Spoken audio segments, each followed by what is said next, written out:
Hi everyone, I'm Louise and I'm one of the ordinands here at St. Paul Shadwell. And today we're continuing our journey in the book of 1 Samuel. Last week, Nikki did a great job speaking to us about God calling Saul and Israel's first king and encouraging us to be bold. And this week, we're considering how God called David, arguably Israel's greatest Old Testament king. As we listen to the account from 1 Samuel chapter 15 and 16, I invite you to think about a time when God used an unexpected event or person to teach you about his character.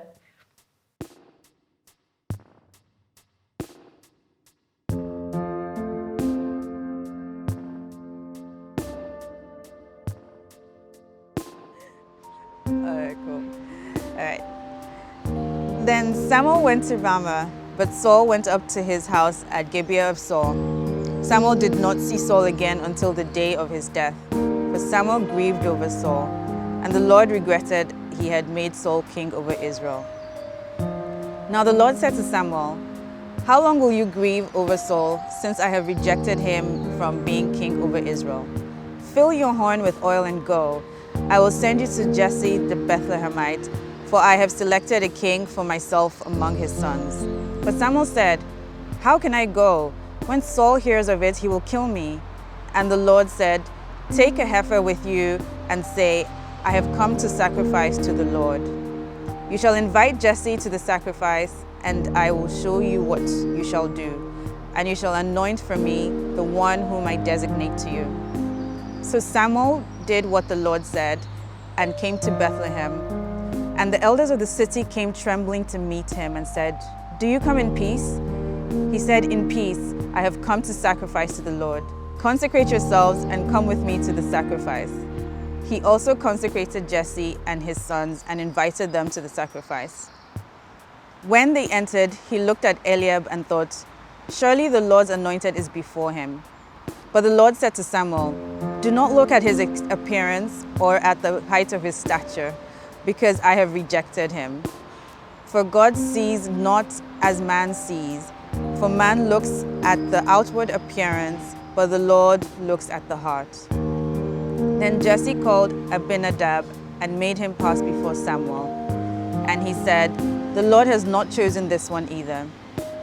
Next Jesse made Shammah pass by, and he said, "The Lord has not chosen this one either." Thus Jesse made 7 of his sons pass before Samuel. But Samuel said to Jesse, "The Lord has not chosen these." And Samuel said to Jesse, "Are these all the children?" And he said, "There remains yet the youngest, and behold, he is tending to the sheep." Then Samuel said to Jesse, "Send and bring him, for we will not sit down until he comes here." So he sent and brought him in. Now he was ruddy, with beautiful eyes and a handsome appearance. And the Lord said, "Arise, anoint him, for this is he." Then Samuel took the horn of oil and anointed him in the midst of his brothers. And the Spirit of the Lord came mightily upon David from that day forward. And Samuel arose and went to Ramah. So, were you able to recall a time when God provided for you from an unexpected source? For me, it was an encounter that I had during the time that I was considering whether God was calling me to train for the priesthood. But more about that later.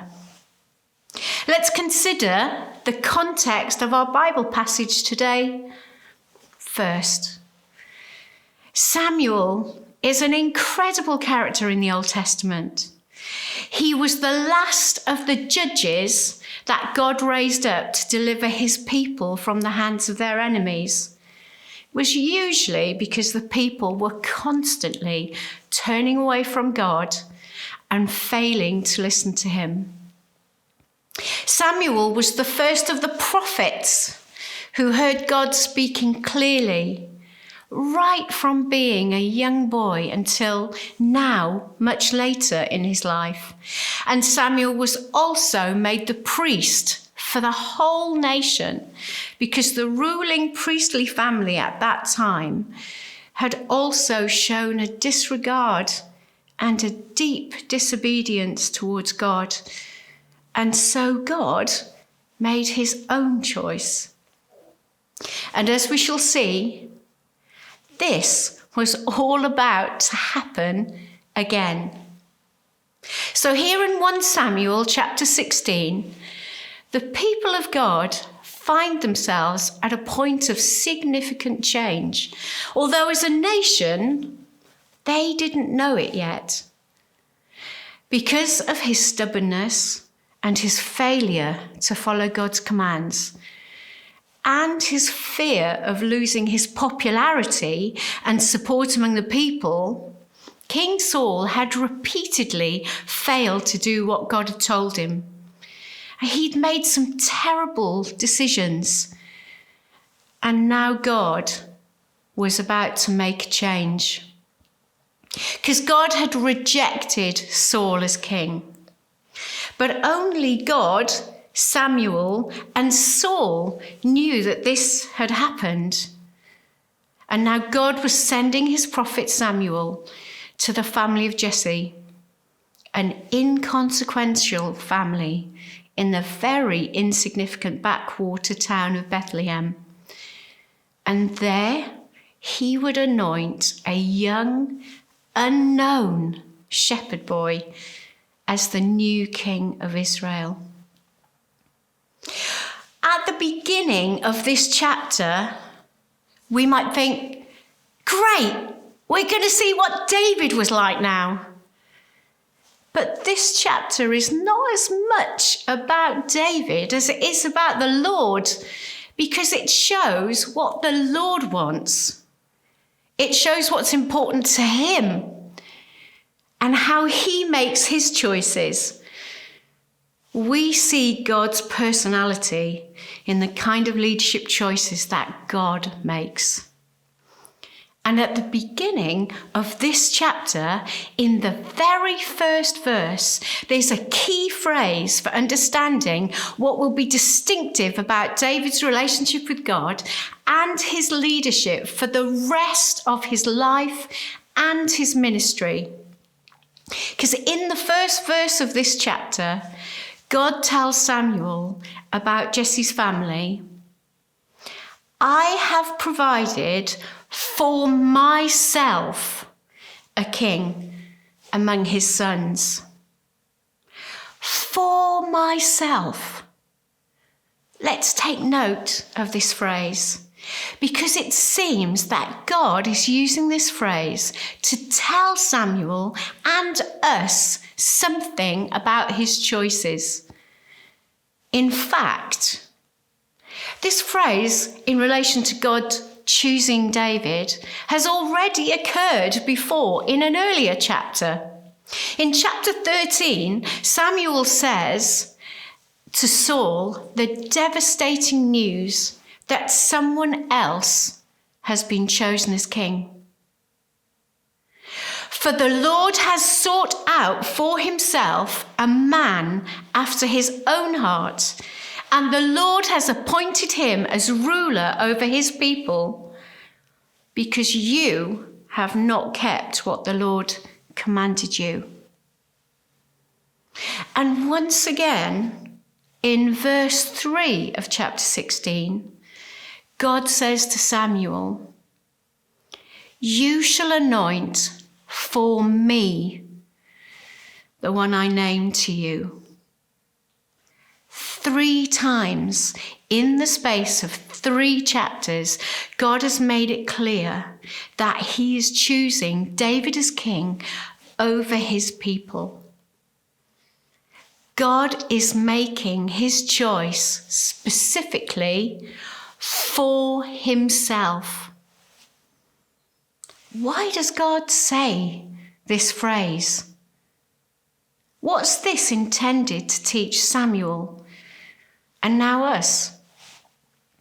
Well, I think this links right back to the teaching that Phil brought to us on the character and the nature of the Trinity a few weeks ago. It's God's great desire to draw each one of us into that incredible, dynamic, and loving relationship that is the life of the Father and the Son and the Spirit all together. God uses the phrase, for myself. I've sought a man or a woman for myself, because that's what's most important to him. Our interaction and our life with him. He longs to be with us. He longs to walk with us.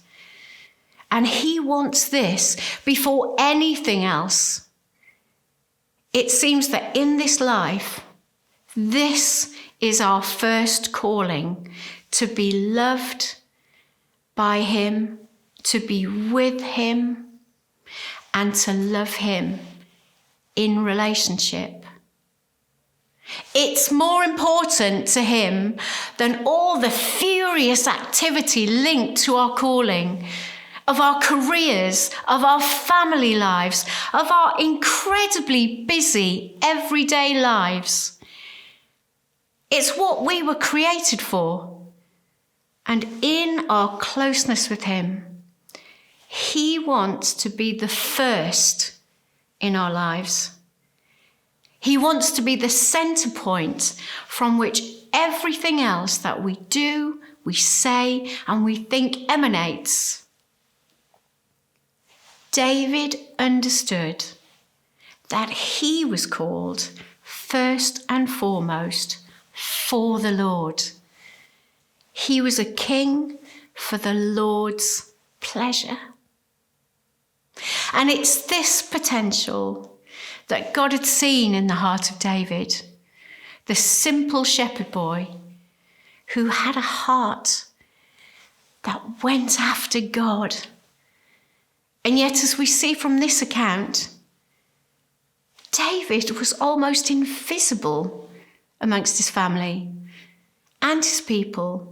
So much so that when possibly the most important man in the nation, the national prophet, priest and judge, Samuel, arrived in his town and consecrated his family to attend an important sacrifice, he was pushed to the side, left tending the sheep.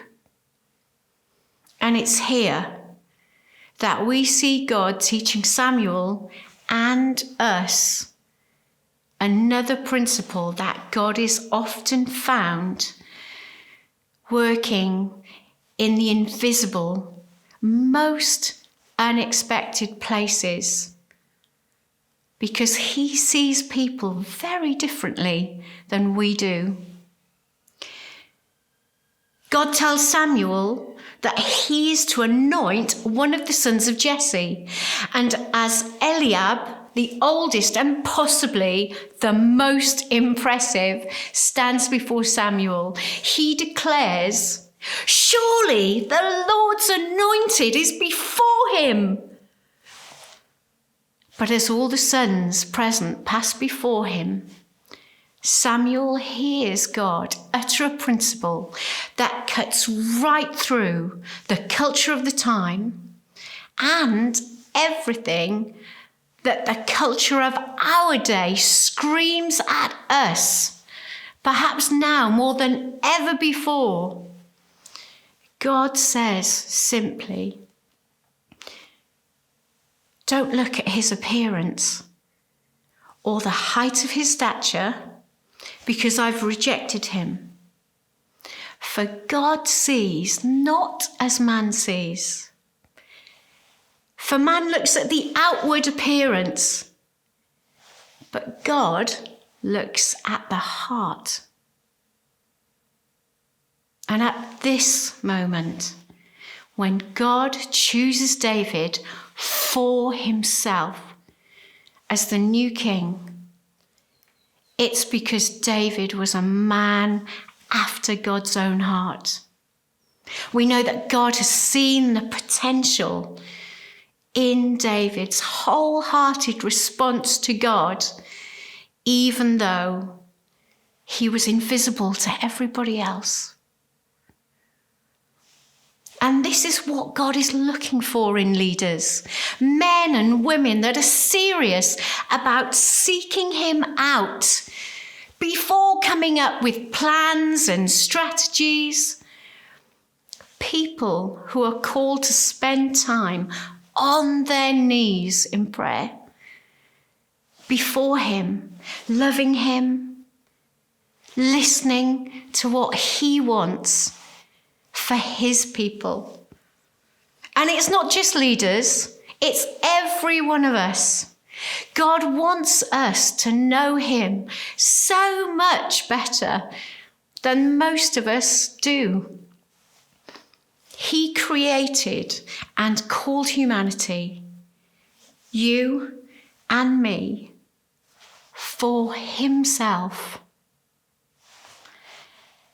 Well, the practical question remains then, if that's all true, and if God has made us and called us for himself, and he's jealous for our heart response to him before anything else, how do we partner with him to grow that kind of relationship where he comes first in everything?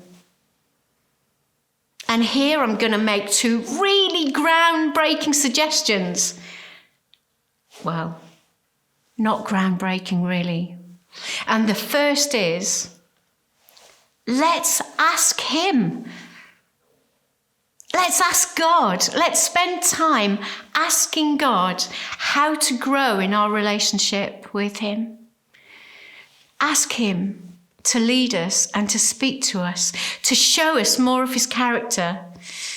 And let's decide to persevere in the asking and not give up. And the second idea is to get with others that are really seeking to grow in their relationship with God. We were never meant to do life alone. We've been put together as the family of God to encourage one another, to pray for and with one another, to lift each other up and to share in this dynamic life of the Trinity together. Well, as for my experience with the love of God, from a very unexpected source, I was visiting a very different style of Anglican church as part of the discerning process. And before I'd even entered the building, I was feeling alone, lonely and unsure about my future. No one was aware of this. And at a point in the service where we all gathered around the large font at the back of the church, as we were standing there, suddenly a very elderly and frail-looking black lady next to me unexpectedly reached out and put her hand on my shoulder. Well, I reacted by looking down to check that she'd not lost her balance or forgotten her stick. And then as I looked up into her eyes, and she gave me the most beautiful, knowing smile. At that moment, I was totally enveloped in the presence and the love and reassurance of God, so much that it took my breath away.